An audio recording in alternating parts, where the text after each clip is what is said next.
Hello, and welcome to part one of Get Your Story Straight. This is covering the 15 story beats from Save the Cat Writes a Novel by Jessica Brody. My name is Zachary Steele. I am the founder and executive director of Broadleaf Writers, and I'm hoping this five-part series will help you understand a little bit better what you're trying to accomplish when you're sitting down to write your story in creating the story beats. This is primarily a method of storytelling, and it's based on the original Save the Cat book, which was for screenplays by Blake Snyder. Jessica Brody took that particular method and did a lot of research on books that have been best-selling titles dating back as far as 200 years, actually. And she was able to take the original method from Blake Snyder and turn it into something that is more applicable to writing a novel. But before we can begin, we obviously have to answer the most important question: what is a story beat? Essentially, a story beat is a plot point. It's a series of events that happen in your story. It's, as I mentioned, it's based on Jessica Brody's research. It's a storytelling code that is common in best-selling books over centuries, and it helps create a cleaner path to pacing, something that helps drive your story to the next beat. And as we go through these, you're going to see percentages attached to each one as to what percentage of the story it should appear in. But try not to fixate on that number as a definitive, and instead try to think of it as a guideline. So if you're somewhere within range of that, then you're basically hitting the right part of the story. Um, these beats help to offer a structure for you as a writer to help you see what a story should look like in 15 plot points, what your story should contain, what helps drive your story forward and helps you build around. Now, you may ask, based on everything I say, is this a formula? Uh, kind of. I mean, it isn't, except in a way that it is. Um, Whereas you might think a formula of a particular genre where you're fitting certain storylines into into a story that uh, becomes extremely familiar based on other novels that you've read. This is again more structural. It is a structural formula, but it's more like the foundation of what you hope to build rather than carbon copying an entire house, for example. So instead of thinking of it as a formula, maybe think of it more as a roadmap, something to guide you along the way. Um, you know, Certainly when you travel, you're going to want to know where you're going, but let's simplify this just a little bit more. And let's think instead about a trip to the grocery store. Now, whether you're familiar with a grocery store or not, um, they can be a little overwhelming at times. There's a lot of space to cover, and you have a laundry list of things, or at least maybe you have a laundry list of things. You may be going in blind. I suppose that's a pantser versus a plotter kind of approach. But you could just walk into the store and decide, as most people do when you walk in the store, like, hey, let's go right. And you're looking at seasonal stuff, and you think, well, I need to go to produce, and I can grab some stuff here in produce. And well, wait, no, I need to go back over here to floral because I needed to get flowers. I forgot about that. So you get your flowers and you're like, okay, well, I'm gonna go back and, oh, hey, avocados. I'm gonna get me some avocados because, I mean, who doesn't want an avocado? And then we're gonna go over here, but there's nothing that I want there. So maybe I go back over here and get some bananas and some onions and whatever else I can get. And once I've got that, then okay, now I can really start shopping. And I shoot on over here and get ready to take down some of the aisles. But then, oh wait, I need to go down here first. And I'm gonna grab something here, but oh wait, I need to go back over here past that. And okay, now I can finish and go out the aisle. Great. all right, now I'm gonna go all the way over here because I'm not really sure what I'm looking for. And I don't know, maybe I overshot. I need to go back again. Hey, here's an aisle, let's go up this aisle. And then we see dairy, great, let's grab something from dairy. But then I realized by the signs that I forgot to go down this aisle where the pasta was, and I need pasta because pasta is life. So I grabbed my pasta, that's great, fine. But this is getting really frustrating, and it becomes very, very frustrating for a reader who is trying to follow this, because if you write a story where you don't have guidelines, where you don't have points that you need to hit, and then, again, not speaking specifically about outlining, but your story doesn't have a structure, it doesn't have flow, then you're just going to frustrate your reader. So if we take story beats into context and head back into the store, we have a much cleaner approach. You know, we've got all of our landmarks that we're trying to hit. We know where the aisles are. We know with our list that we're going to hit each aisle in order. So, you know, we're heading to produce because we got to get stuff there first. We're going to go from produce all the way over to the first aisle. We're going to go up first aisle. We're going to go over. We're going to go down the second aisle. We're going to go over. We're going to go up third aisle, and so forth and so on, hitting every single one of the points that we had because we laid out a roadmap. We knew exactly where we needed to go. And in the book, all that's going to do is make your reader very, very, very, very happy because they don't have to try to keep up with chaos that you created in a story.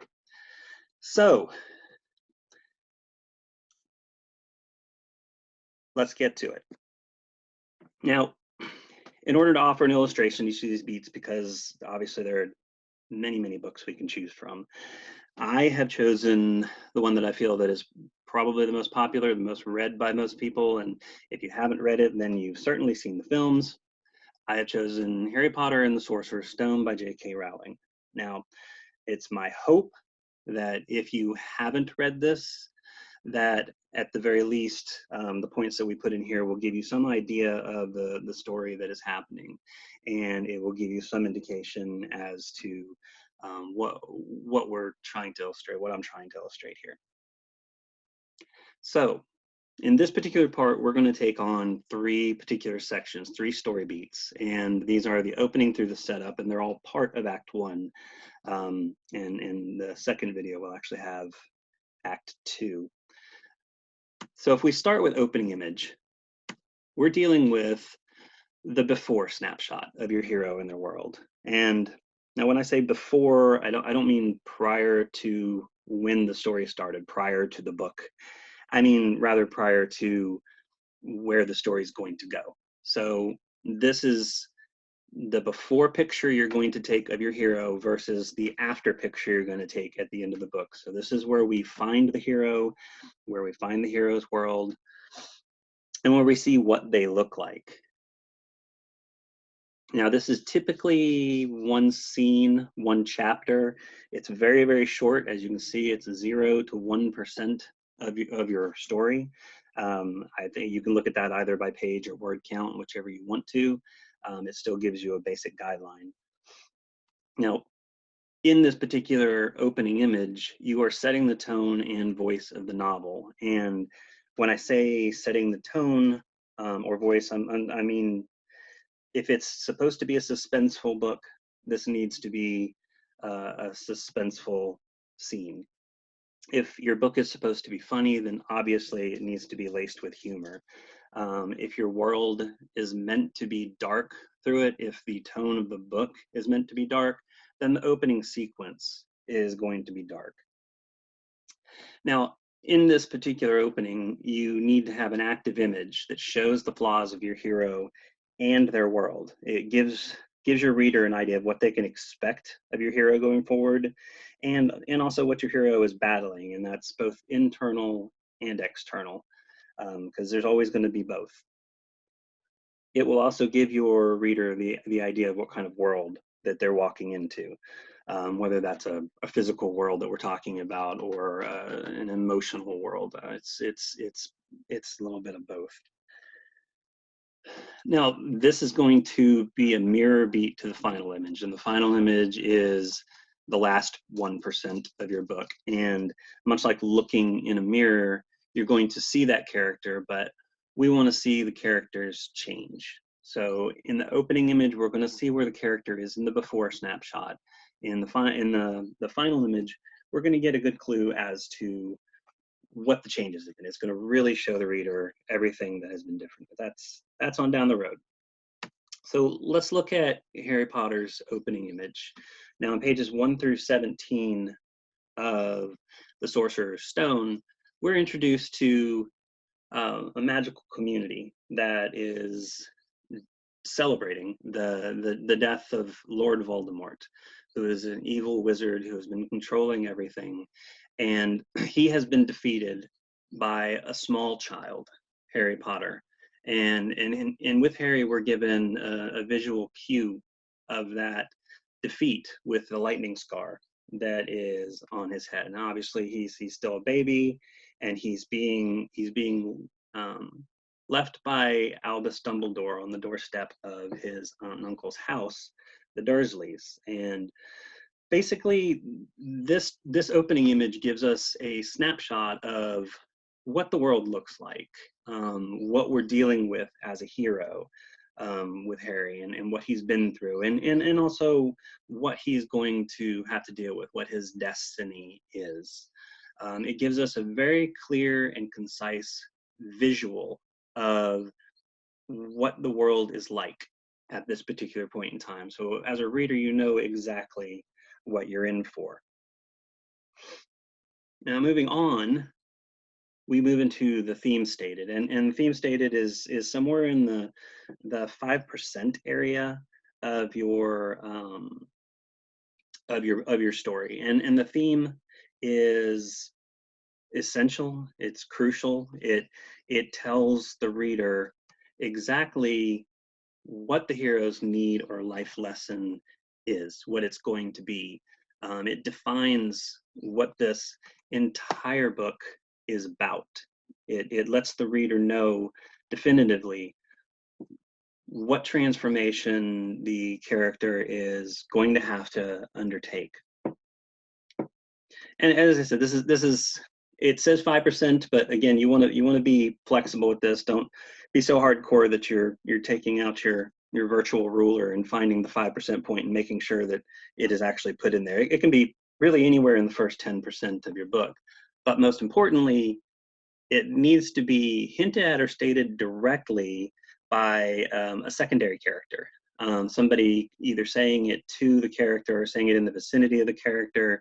It can be something complex. It can be something as simple as a character saying to your hero, "What do you want to do with your life?" You know, that at the very least sets up what your character is going to have to learn or overcome by the end of the story, which is crucial. If your character doesn't have a defined point of change, then your story is just kind of floating around like that first visit to the grocery store. Now, again, if we head back to the Sorcerer's Stone, we're going to find the theme on page 13. And on page 13, we get a very, very clear image of the theme for Harry Potter. And it's spoken from Albus Dumbledore to Professor McGonagall. And it's just simply the boy who lived is marked as the chosen one, and the story at its core is coming to terms with that. And what he says is of Harry, it says, famous before he can walk and talk, famous for something he won't remember. Can you see how much better off he'll be growing up away from all that until he's ready to take it? And in that line, we do actually see that what Harry is going to have to deal with is that he is marked as the boy who lived. He is the one that has been chosen to ultimately defeat Lord Voldemort upon his return.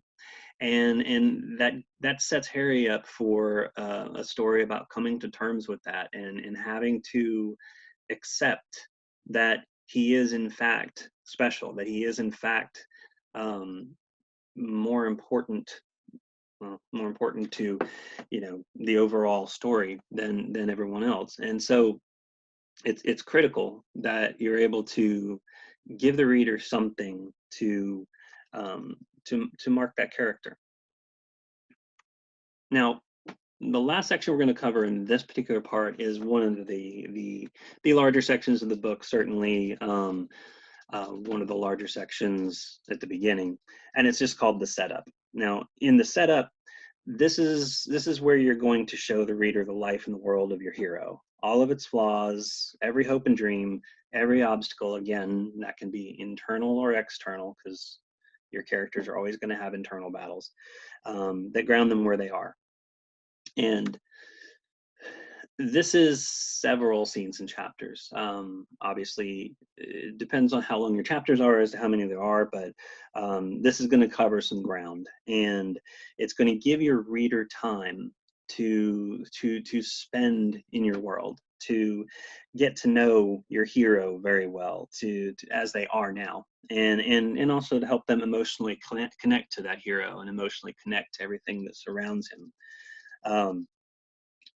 That way, when we do hit the Act 2 portion where everything's flipped upside down, and whether physical or otherwise, we're visiting a new world, your reader has something to compare it to. You want them to completely understand the world that your hero is in before you move them into a world that they don't know. And that way they can contrast the two just as easily as your hero has to. So then you have to in the setup, you're setting up your hero and establishing their goal. Again, that ties back to the theme, and you've had somebody state the theme, and now you're having your character showing that they are dealing with that idea, that concept. It's moving them toward a goal, something that defines who they are, and also defines what their transformation is going to be. It makes it very clear to the reader that this is what your hero is going to have to overcome in order to fix their life. And everybody has a great idea as to what it's going to take to fix their life, to fix some portion of their life. And we're not invariably wrong, but in your story, your character is. They absolutely have to have the wrong idea about where they're headed, about what it's going to take to fix their life. And this is not a journey that they take alone.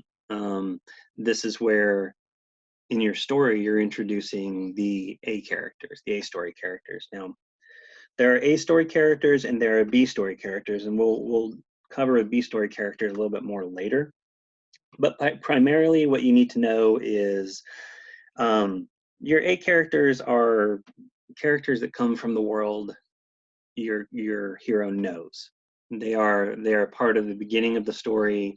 They're fixed to that world. Now, it doesn't mean that that's where they get left. It just means that they're part of the known world. The characters that will come in on the B story are the ones that are introduced in the new world order, in the world that we're coming to know.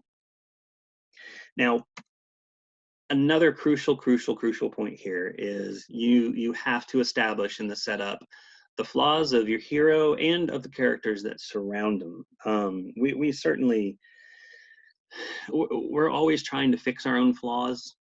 Many of us are trying to fix flaws in others. But as human beings, we are much more prepared to identify with flaws than we are perfection. Perfection can be a little bit boring, to be honest, especially in a story. So you absolutely have to be able to show off the flaws of your characters. And I'm going to pause from that and just really focus on the word show, because it's going to come up a lot in all of this, and it comes up in a lot of instruction and workshops and everything that we do. Showing versus telling. You don't want to tell the reader what your character's flaws are.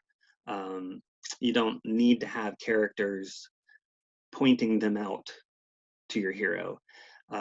What you need is action. You need something that your hero is doing to display those flaws, to show they're afraid to make a choice, to show that they're reckless in their decision making, whatever it happens to be, whatever their flaws are.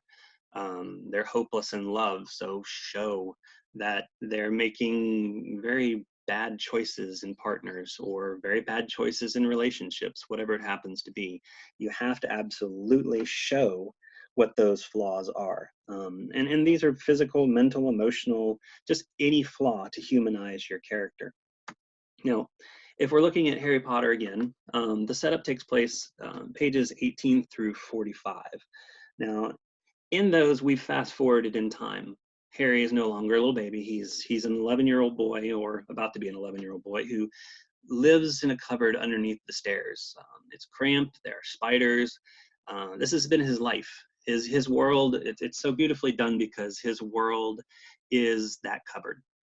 Everything that is a safe space to him, everything that is Harry, is right there in that cupboard. And J.K. Rowling does a fantastic job of really showing the isolation, of really showing the feeling of is this my life? Is this all that it's going to be?